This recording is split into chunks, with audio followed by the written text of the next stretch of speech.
Well, we made it to the field over here at Aberdeen, and the cotton is ready to defoliate.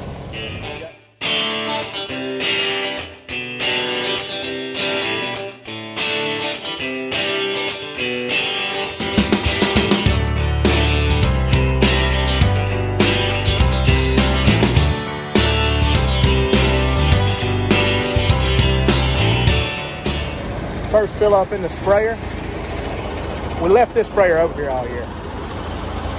Got one little leaky tire. We greased it, put a couple quarts of oil in it through the year, but it's been a really good sprayer. But I don't know, probably made 6 to 7 trips over it this year.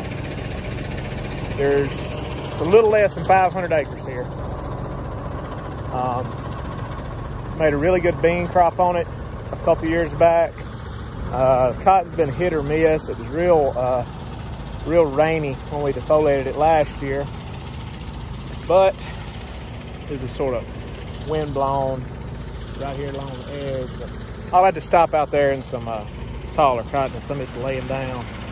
Not ideal, but nevertheless, it's what we have. And what we're checking, or how we knew that it was ready to defoliate, is get these top bowls. I don't have a knife on me, I left it up there with the chemicals. This particular bowl may not be ready, but this late, it's September 23rd or 4th. And if the bowls are hard, you cut them with a knife. I'll cut one later. I think I've cut some in my last video, or last year's defoliation video, where you cut it in, the seeds have a little black, dark brown layering over it. If they're dark brown, black, the seed covering, it's ready. And as you see, a lot of them have already opened, and the defoliation, the different chemicals in them, in the mixture, will make these leaves dry up a little bit, fall off, and make these cotton bowls open to hopefully all, it's got a little dew on it this morning, kind of ugly, but open up big pretty bowls like that right there. And Gilbert's over there airing that tire up, putting a little quart of oil in the 4730, and we're about ready to get started. We put 15 gallon of water out, so it's not going to be a very fast process. We're going to have like 7.5, 8 loads to put out. Maybe 8.5. 8.5 loads to put out.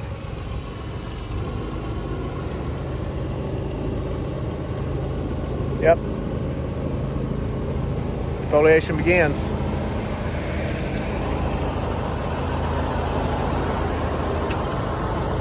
All right, here we are now in the middle of the field. Didn't mean to have to stop right here, but last thing we sprayed were rain spraying, like spraying Gamoxone on beans. But yeah, a lot better looking cotton right here. The last thing we sprayed was pesticide. I think Robbie sprayed, and he had the yellow tips down, which is a finer or a tighter hole, tighter pattern, whatever you call it, nozzle. The yellow puts out higher pressure for lower amounts of water, which 15 gallons is a lot of water. I think we were putting out like 6 or 8 on the last shot of pesticide we did. It may have been Pix, maybe Pix and pesticide, I can't remember.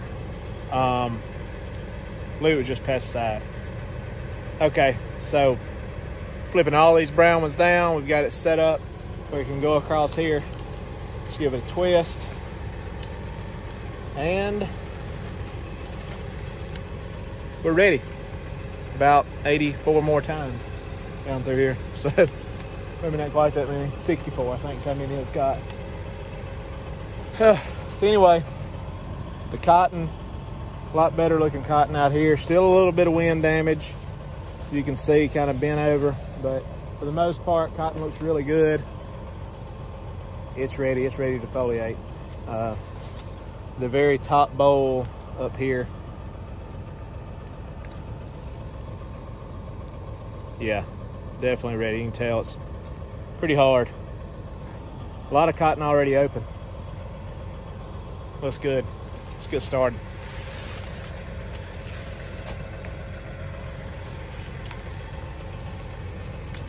And this prep or bowl buster, epithon, whatever you call it, you don't want it direct skin contact. So got my little glovies. It's not really that harmful, but it's kind of like a exfoliating chemical, I guess, because it kind of takes all the rough skin off your hands. Kind of like if you just rub sandpaper together in your hands real hard for like 10 minutes. And it doesn't really hurt, cause any pain, just kind of aggravating. Looked like you had like a sunburn peel on your palms of your hands or wherever the chemical touched. So I'm gonna keep all this on, try not to limit skin contact as much as possible.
Fifth fill up right here, and I've got about way over 60-70% of the acres sprayed here. As I said earlier, it's in Aberdeen where we're at. That's where we planted that no-till cotton, our first planting video of this year. And we've only worked this land about, just worked it all the way through, planted everything, about 5 years, no, 4 years now. This will be the 4th year. As you see, it's a old farmstead shop. It's been here a while. The old man that lives over there at that house place off in the distance, you can't see his house from here. I gotta go spray that edge, that hillside here shortly, so I'll show you. It's a beautiful place. But anyway, this shop and everything, awesome setup. Got water right on the driveway, gravel, equipment yard, nice yard to stack cotton, park trucks, whatever. Really cool setup.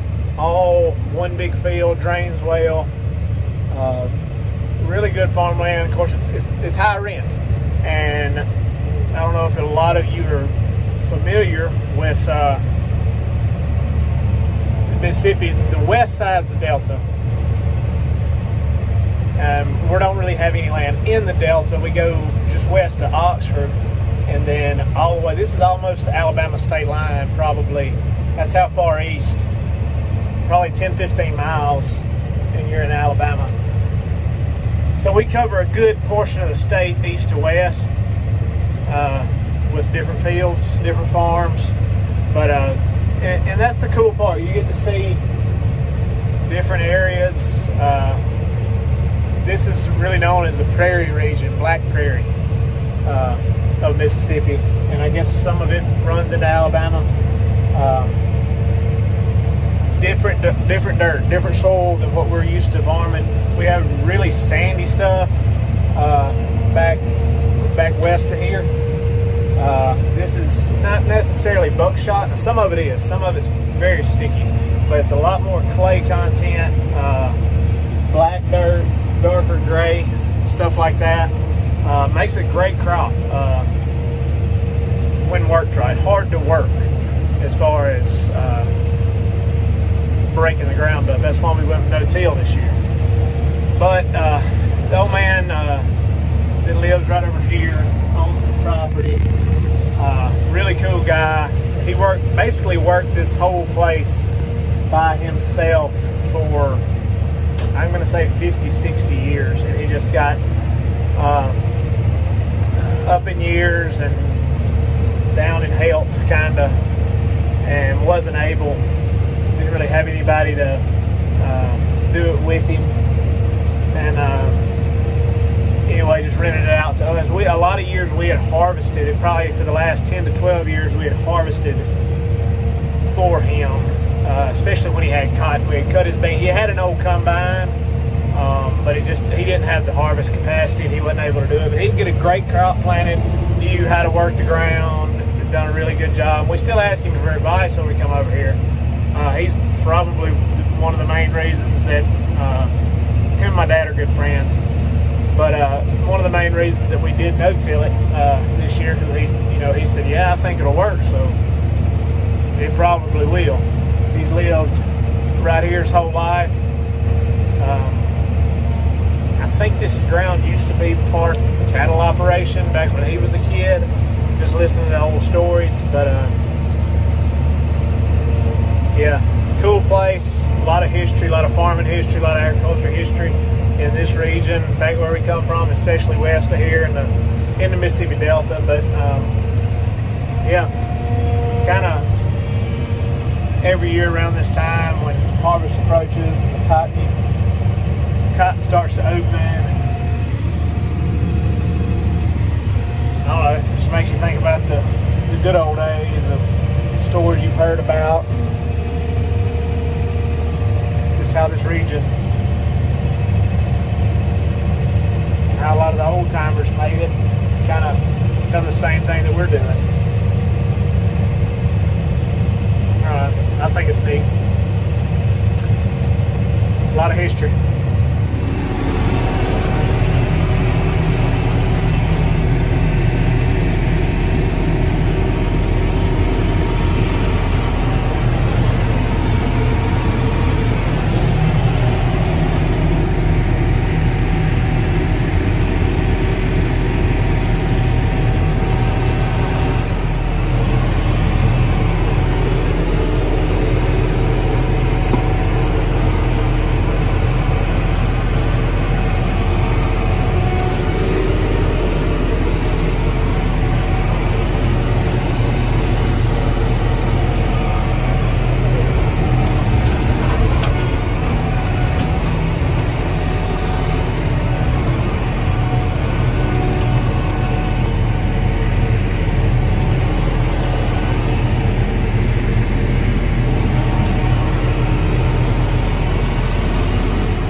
Checking, I'm almost through. Got probably 35 acres left. Double check, make sure I haven't missed any. Zoom out so I can see the whole farm.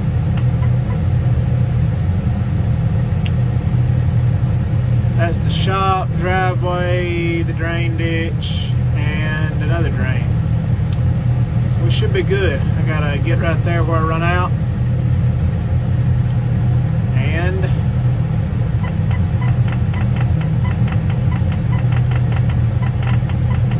should be good to go. Made it home just before dark. Just in time to turn the grain bin fans off. Just in the nick of time. Because they got finished cutting beans. Had a belt sling off on the combine, corn, excuse me. Had a belt sling off on the combine, and they probably forgot about this. Imagine that.